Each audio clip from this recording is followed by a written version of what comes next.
जब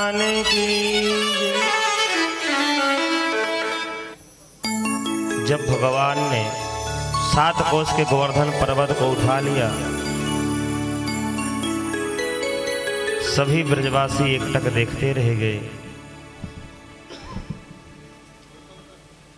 आज से सभी ब्रजवासियों को विश्वास हो गया कि यह जिसको अभी तक हम लाला, कन्हैया, कनुआ समझ रहे थे, ये कोई साधारण नहीं है, साक्षात भगवान है। नंद बाबा के पास आ गए। बाबा यह बताओ, यह कन्हैया तुम्हारा ही छोरा है? नंद बाबा ने कहा, हाँ ब्रजवासियों, यह मेरा ही छोरा है। अगर यह आपका छोरा है तो इसके अंदर इतनी शक्ति कहाँ से आ गई भगवान जैसे? यह तो भगवान हमें लगता है। नंद बाबा ने सभी गोपों को बैठा करके बताने लगे कि हमारे बहुत पहले की बात है, गर्गाचार्य ऋषि आए थे। हमने उनसे पूछा कि महाराज कुछ इस बालक के बारे में बताओ, तो उन्होंने कहा था कि नारायण समो गुणई, जैसे भगवान नारायण सर्व समर्थवान है, उनके जैसे ही इस बालक के अंदर शक्ति होगी, दिव्य होगा। और मैं इतना भजन करता हूँ, दिन भर माला लेकर जाप करता हूँ, तो वही भगवान नारायण ने हमारे लाला को शक्ति प्रदान कर दी है। क्योंकि जिस देवी देवता का हम यजन करें, पूजन करें, भजन करें, तो हमें उसका परम लाभ प्राप्त जरूर होता है। क्योंकि बिना देवम भूत्वा देवम यजेत, अगर हम किसी देव की पूजन करेंगे, उपासना करेंगे, आराधना करेंगे, तो धीरे धीरे चल करके उसी देवता के जैसे हम दिखने लगेंगे, हमारे अंदर कृपा प्राप्त होने लगेगी। लेकिन अगर हम भूतों की पूजा करेंगे तो धीरे धीरे भूत जैसे ही दिखने लगेंगे। इसलिए किसी भ्रम में ना पड़ करके भगवान नारायण के, भगवान श्री राम के, श्री कृष्ण के चरणों का शरण लेकर के अपने जीवन को कृतार्थ करना चाहिए। नहीं तो आए दिन भूतों के चक्कर में हम पूरी अपनी सारी जिंदगी बर्बाद कर देते हैं। यहाँ चौरा, वहाँ चौरा, चौरा चौरा ही घूमते घूमते जीवन बर्बाद हो जाता है। लेकिन जो भगवान को, गोविंद को अपना लेता है, भगवान उसके ऊपर कृपा करते हैं। यह दिव्य ज्ञान भगवान अर्जुन को भी कहते हैं गीता में कि अर्जुन, जो मेरे स्वरूप का ध्यान करता है वह मुझे ही प्राप्त होता है, लेकिन जो भूतों की उपासना करता है उसे भूत प्रेत ही बनना पड़ता है। ऐसे सबको नंद बाबा समझाए।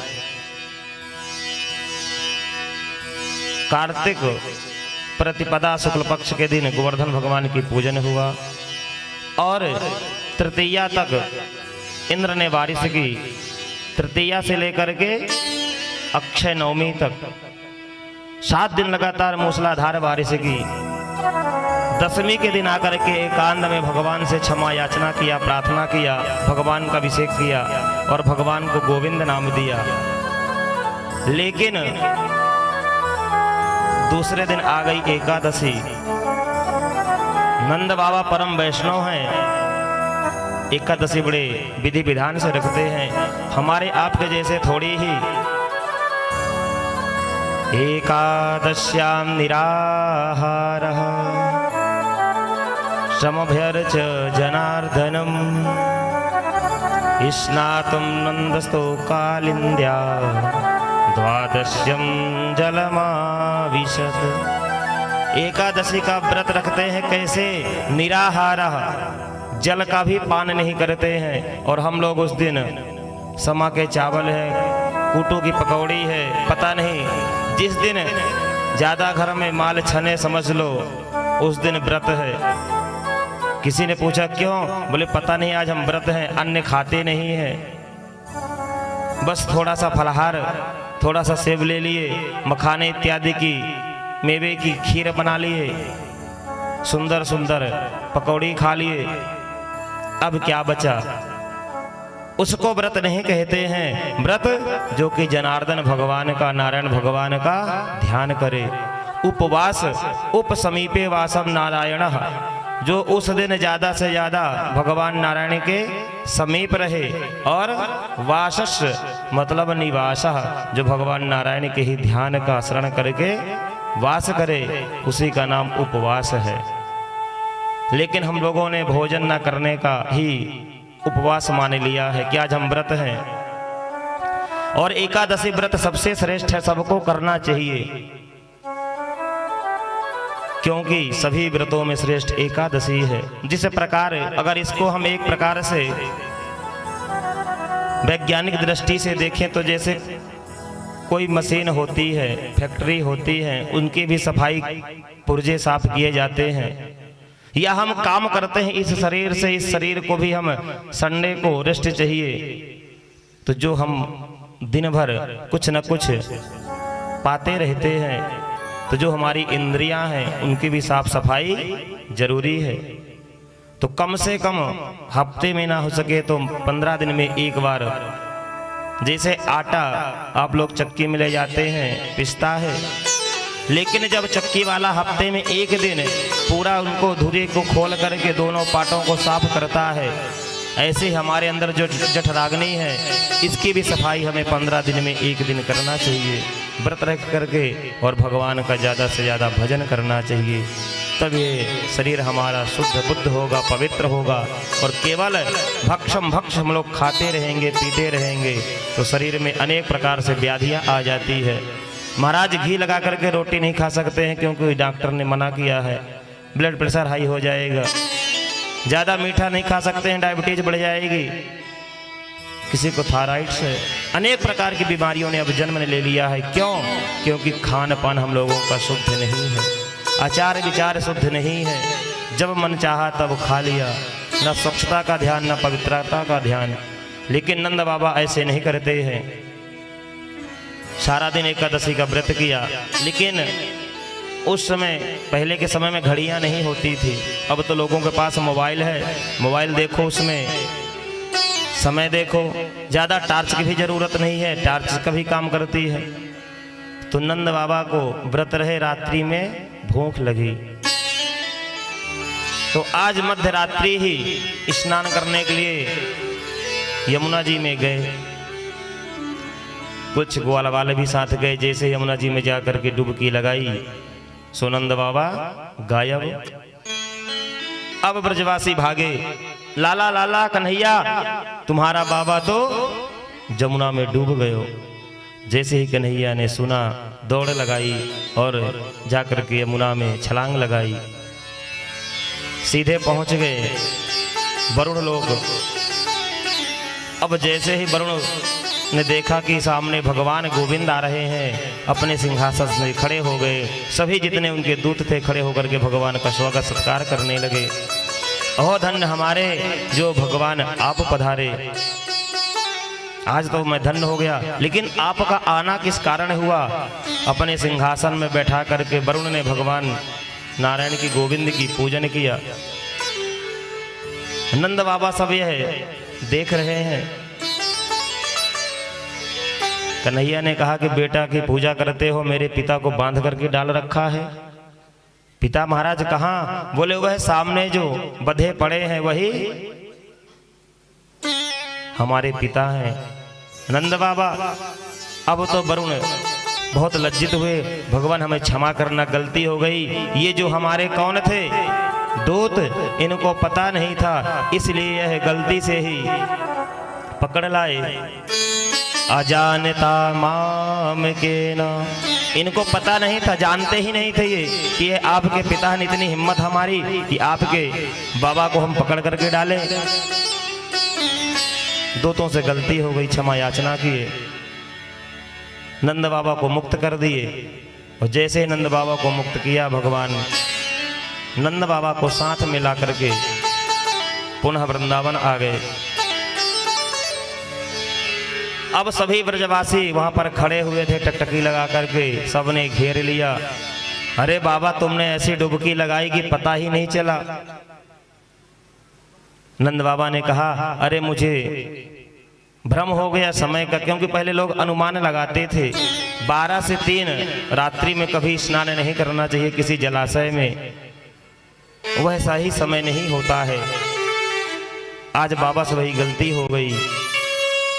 बाबा ने कहा हम तो गए स्नान करने, लेकिन पता नहीं काले काले 2 दूत आकर के हमें पकड़ करके ले गए। पता नहीं कहां से मेरे कन्हैया को पता चला। जैसे ही कन्हैया वहां पर पहुंचा तो क्या हुआ, सभी जो उनका राजा था खड़े होकर के अपने गद्दी में बैठाया, पूजन किया। पता नहीं से कन्हैया की क्या उसे रिश्तेदारी निकल आई। फिर कन्हैया ने कहा मेरे बाबा को पकड़ करके बांध करके रखा है, मेरी पूजा कर रहे हो। तो कन्हैया ने मुझे बंधन मुक्त कराया और मैं तुम्हारे सामने आ गया। अब तो सभी ब्रजवासियों को पक्का विश्वास हो गया कि हो ना हो यह भगवान ही है। सभी ब्रजवासी भागे भागे भगवान के पास आए। कन्हैया एक बात सच सच बताए, आज पूछो तो हमसे बता दे, हम किसी से नहीं कहेंगे, तू सच में भगवान है। कन्हैया खिलखिला करके जोर से हंसे।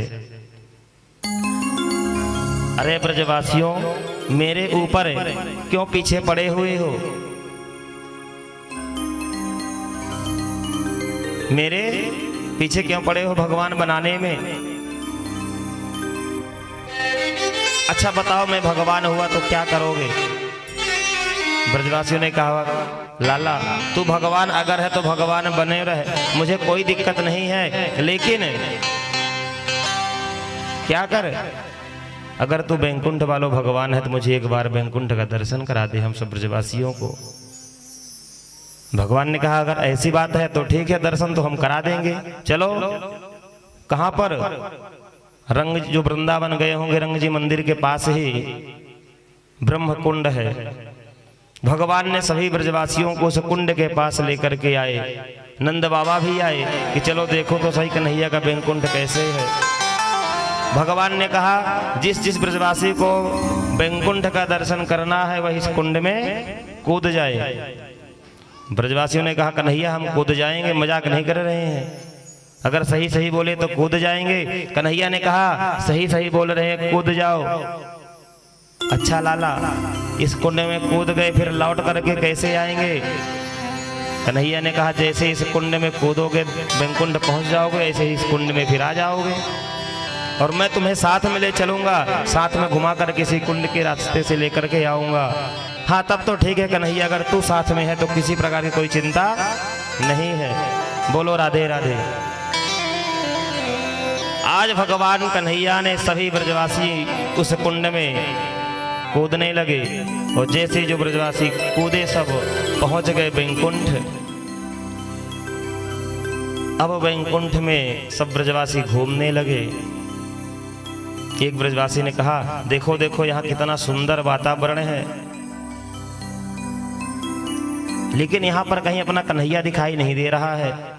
एक ब्रजवासी ने कहा वो देखो 1000 फन वाले के ऊपर वह जो सांवला लेटा हुआ है, कुछ न कुछ उसका मुखड़ा कन्हैया से मिलता है। और जैसे ही पास में गए तो देखा कि हाँ कन्हैया ही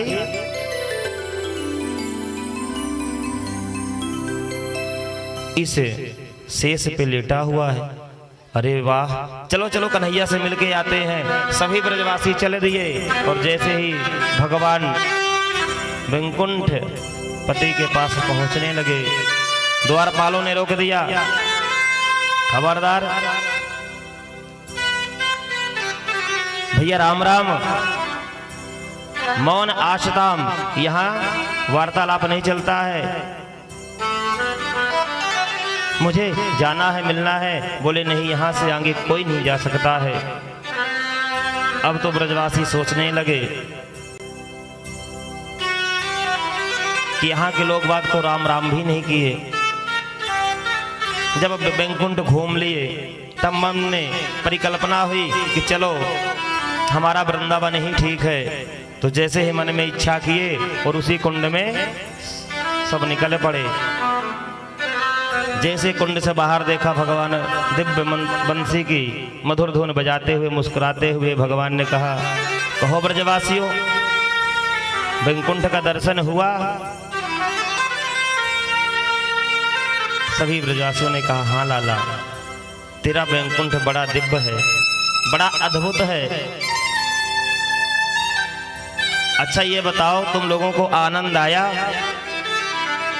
एक ब्रजवासी बोल पड़ा, कन्हैया सच सच बोलो। हाँ हाँ कन्हैया, तुम्हारा वैकुंठ तो बहुत अच्छा है, बड़ा दिव्य है, लेकिन ऐसा वैकुंठ किस काम का? ना हम तुमसे वहां मिल सकते हैं, न बातें कर सकते हैं, और यहाँ वृंदावन में जब चाहे तब कबड्डी खेल लेते हैं, लड़ भी लेते हैं, कभी घोड़ा बना करके पीठ में चढ़ भी जाते हैं। लाला तेरा ब्रह्म जो वैकुंठ है वृंदावन के सामने हमें तो अच्छा नहीं लगा, और तेरे वैकुंठ से कई गुना हमारा वृंदावन ही सबसे अच्छा है।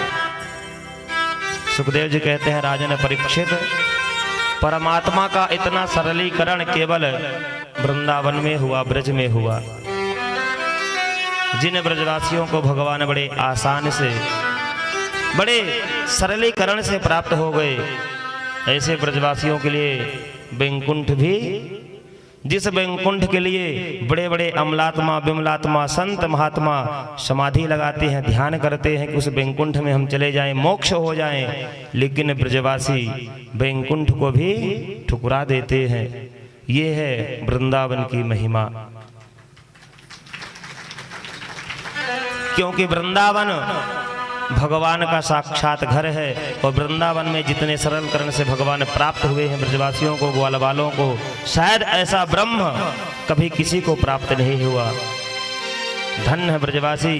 बार बार सुखदेव जी ब्रजवासियों के भाग्य की सराहना गाते हैं, लेकिन समय इधर क्या हुआ कि भगवान ने मन में विचार किया